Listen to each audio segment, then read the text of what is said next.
noita sulakkeita kun tutkailin,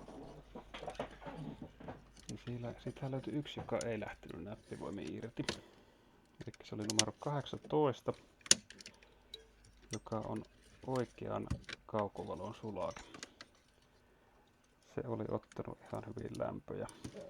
Tässä se nyt lähtee irti, kun minä olen sen yhden kerran meisselillä irrottanut ennen tätä.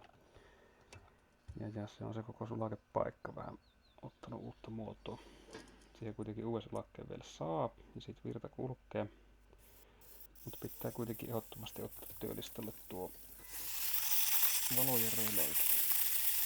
Siinä on tuo ylimääräinen 5 amperin sulake tuossa välissä. Sitten toinen lähtö on ryöstetty tuosta tupakasytyttimeltä. Tuonne ylös ne menee. Nämä mustat pivot, mitkä tässä näkyy, niin ne on otettu tuolta vänkärin jalkatilan oikeasta reunasta, jossa myöskin on maadotuskisko. Silloin kun me näitä tein aikoinaan, niin en me silloin tajunnut, että tuossa sähkökeskuksessakin on nuo maadotukset. Tuossa mennään nuo kaiuttimen kaapelit piiloon. Ja sitten ruvetaan sovittelemaan paikoilleen tuota sivupaneelia.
Siinä näkyy nyt erittäin ankaraa sovittelua.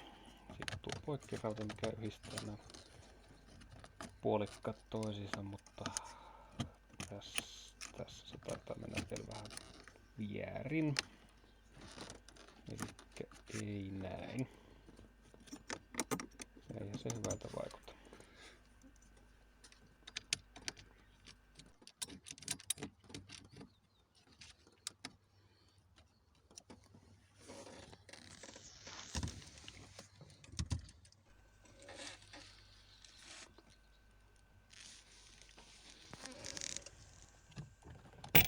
Tässä muuten tämän videon alkupuolellehan me rupesin tekemään tuommoista tekstitystä 2 eri kielellä. Ja olipahan muuten aika työlästä. Joten päätin sitten kokeilla, että laitetaan tähän loppuosaan sitten tämmönen voice-overi.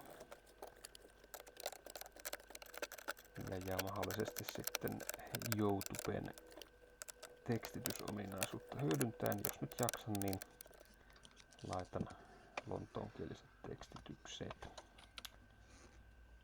Koska YouTubehan on tämmönen kansainvälinen alusta, niin kyllähän sen nyt pitää tuota jenkkilän kieltä saada. Ja tässä muuten sitten näkyy, siitä puuttuu yksi kiinnitysrauta tuosta sivuposkesta. En yhtään tiedä mihin se on eksynyt, mutta se joudutaan pärjäämään ilman. Vähän se jää tolleen hölskymään, mutta ehkä se nyt ei haitata.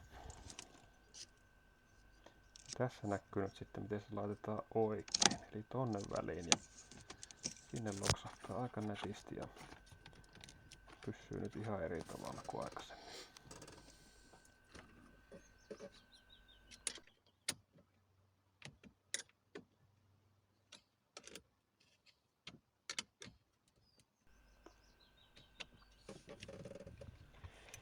Siinä on nyt kojelaudan päälliset asennuksetkin vähän edistynyt.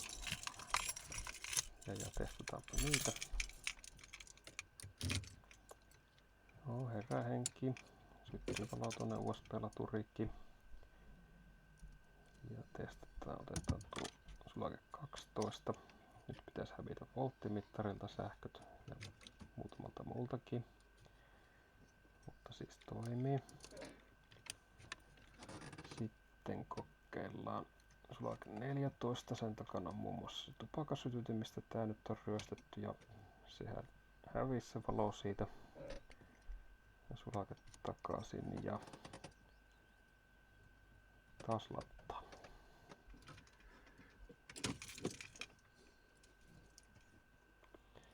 Tuolla sivuissa on sitten tommoset kätevät paikat varasulakkeen, niin täytetäänpä ne. Ja vielä 5 ampeerin sulake sinne varalle.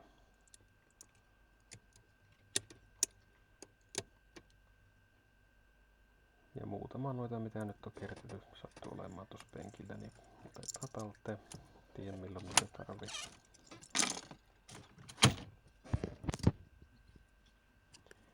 Siinä näkyy nyt sitten radiojohtosarja, se on siellä piilossa. Ja sitten ruvetaan sovittelemaan noita lokeroita tuohon. Tämä on se radioasennuslokero. Jos ei radiota ole, niin toimii tavaralokerona. Joku takaseen siinä ehkä saattaisi kuulua olla, mutta ei ainakaan minun varastoista semmoista nyt löytynyt. Eli tämä nyt on tämmönen todella kätevä taka-avoin lokero. Eli tavarat löytyy sitten tuolta keskikonsolin uumenista. Yhdellä ruuvilla kiinni ja hyvin pyssyy.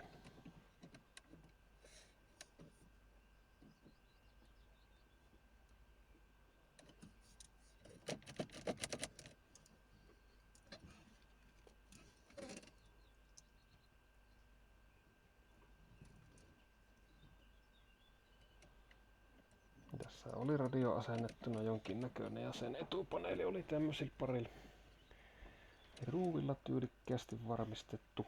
En nyt noille keksinyt muutakaan paikkaa, niin ruuvasinpa ne nyt sitten tuohon takaisin.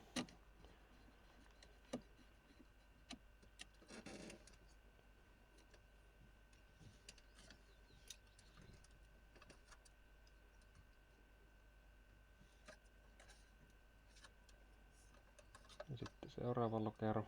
Siinä tuo tupakasytyti samassa. Ja tosta piuhat paikoilleen. Niitä ei pysty laittamaan väärinpäin, kun ne on eri levyiset. Plussa kapeampi, miinus leveämpi. Vähän tuota väljältä tuo tuntuu, niin täytyy siinä sitten kiristää sitä.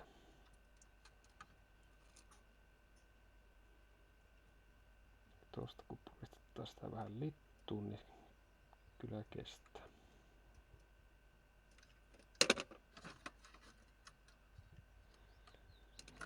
Ja tuo toinen johto tossa, tai nuo sininen ja valkoinen johto, onko nyt, jos oikein katoin, niin niille nyt en keksinyt oikein mitään käyttöä, niin työnsipä tuonne talteen. Olisikohan mahdollisesti liittynyt jotenkin tuohon kojelaudan valaistukseen, nuo siniset ja valkoiset. Eli täysin tarpeeton, sinne vaan piiloon. Ja tolle taisi olla jopa parikin ruuvipaikkaa tuolla, mistä toisessa oli ruuvi. Eli ruuvi tuohon talteen ja sitten sovitellaan tämä. Se taisi mennä silleen, että tuo oikea reuna ensin, niin sitten se loksahtaa aika hyvin paikoille.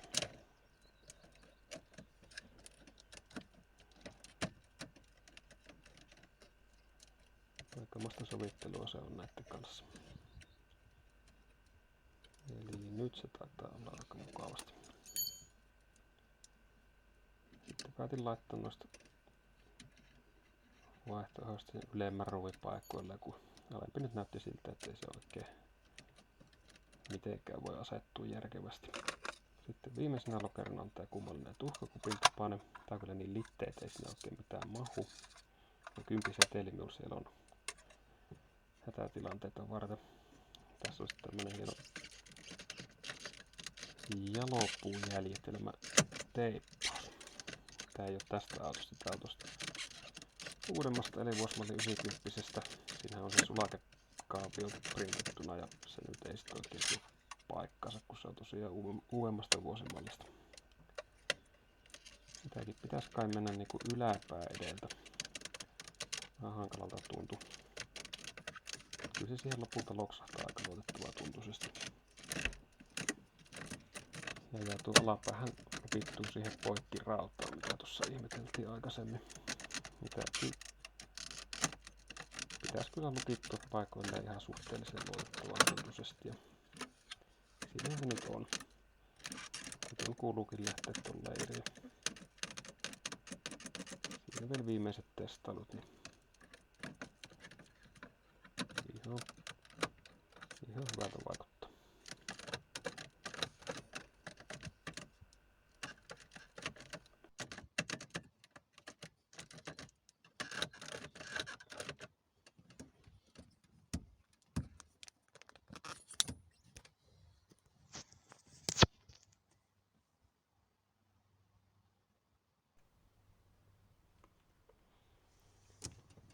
Mutta tämä sitten, onko tähän oikeasti olemassa joku takaseinä, mikä loksautettaa paikkoilla? Tuo on nyt pikkasen ikävä, kun pistät tuohon puhelimeen ja jarrutat, että se on sakeli tuolla sisällä. Jos löytyy sellainen, olen kiinnostunut. Sitten vielä kukaan hyvää tulloa.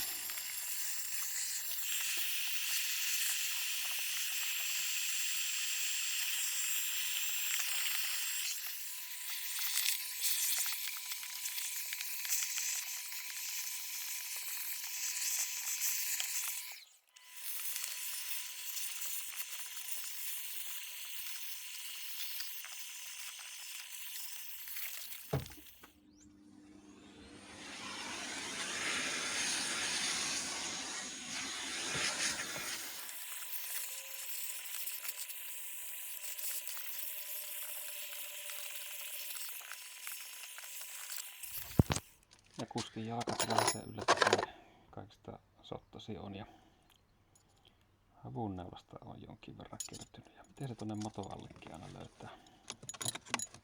No kerran vuodessa imuroidaan, niin hyvää tulloa.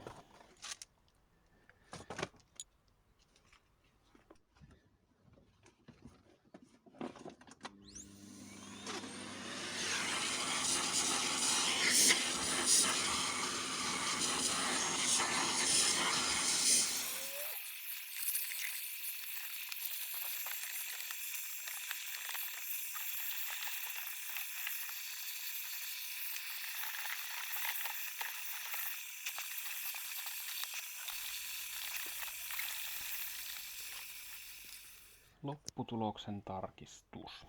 Eli ihan siedettävä. Tosin pitäisi tuo nyt ehkä jollain aineella ja rätillä vastaavalla ehkä ottaa, niin saisi noita muoveja vähän järkevämmän näköiseksi. Ja ovipahvikin on mikä on, 35 vuotta sitä on kiskottu tosta, niin se nyt on vähän tommonen. Ja tupakalla on joku mennyt vähän polttamaan reikkiä. Onpahan nyt sieltä nyt enimmät roskat saatu pois sentään. Ja tuo keskikonsolista nyt en kyllä löytänyt, missä se mahtaa olla. Varastojen kätköissä. Muuten ihan siedettävä. Sitten ilta jatkuu renkaan vaihdolla.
tämän näköinen siitä tuli.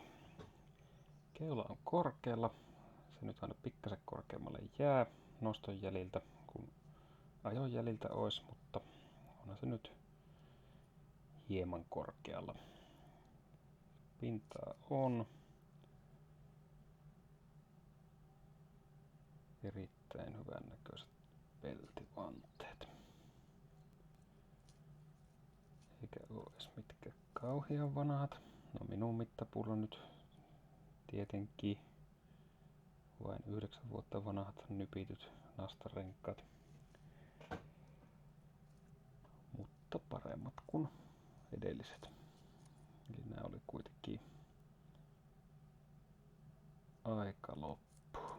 Tää nyt on huonoin, mutta kyllähän näistä urasyvyys alkaa olla aika lopussa.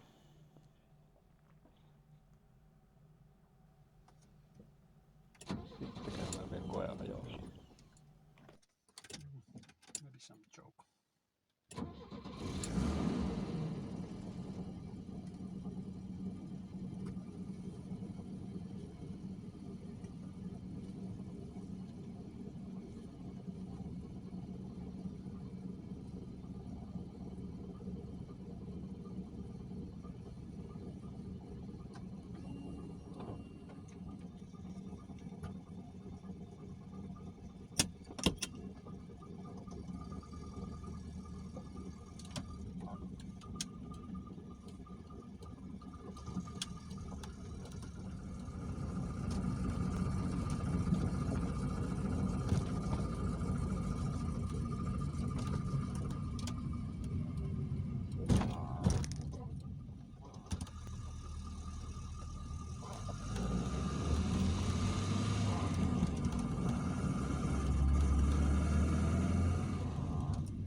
Kylmällä koneella tuossa kun lähettiin, niin oli muuten melkoinen kalakotus.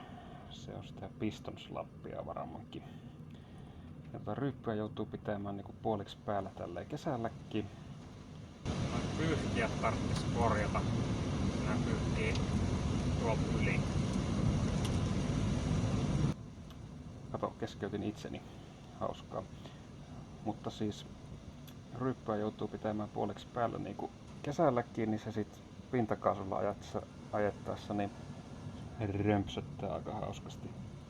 Vähän niinku turhan rikkaalla, mutta sitten taas toisaalta ilman ryppyä se nykii ihan älyttömästi. Et niinku kiihdytysrikastus ei kylmänä riitä. Pitää vähän ryypyttää. Lämpimänähän tää toimii aika hyvin nyt. Tätä kiihdytyssuotinta on pistänyt, oliko 1 vai 2 kokkoa isommaksi kuin mikä siinä oli, niin se kyllä paransi sitä aika paljon sitä käytöstä. Lämpimänä ei silleen nykäise enää juurikaan, jos nyt maltillisesti malttaa tuota kaasua poleskella.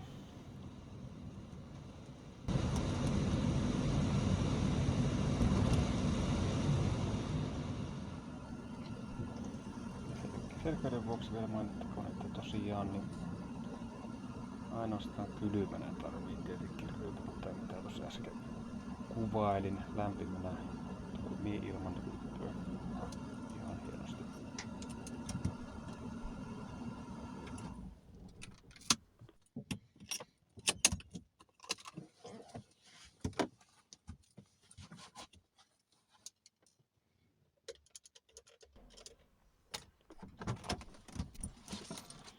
Ja katsastuksessa käytin tosiaan seuraavana päivänä ja läpihän se meni. Tosin 2 huomautusta sieltä tuli. Tällaisen listan minä olen joskus tehnyt, jota tälläkään kertaa en käynyt läpi ennen katsastusta jostakin syystä. Olevina aika erittänyt. Mutta tosiaan vähemmän yllättäen noista takavaloista tuli sanomista. Ei kun niitten kimppuu seuraavaksi. Uusi pari on jo hommattu, tai sanotaanko vähemmän huono käytetty.